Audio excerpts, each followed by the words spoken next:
Бир жылмаю бакыт менен бириктирип жүрөктү, жаңа аткан таң нурундай сүйүүнү бизге үйрөттү.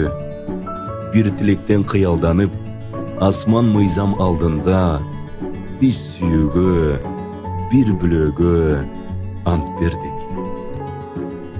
Тамчыдай сөздөн деле көңүл калып, мактоо деле, уруш деле чекти жарып, сүйүүгө милдет кылып, көп нерсе талап кылып, тек гана жетип алып, жашадык жөн гана, өспөстөн төштү кагып. Байланып интернет желесине, кирген биз Инстаграм дүйнөсүнө, кинодон башталбай тиктедик телевизор, велосипед тепмек турсун, жөн гана сүйлөшпөдүк.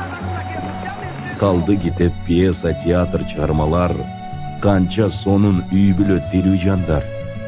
Жумуш менен үй айланып жүргөн кезде, сүйүүгө, өстүбү, же соолудубу, жан дүйнө караңгылап, сезимдер муздадыбы.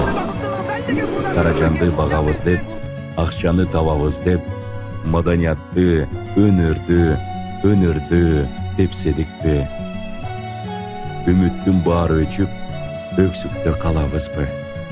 Жок, таштайлы таарынышты. Алдыга кадамды таштагыла, жүрөктү сүйүүгө арнагыла.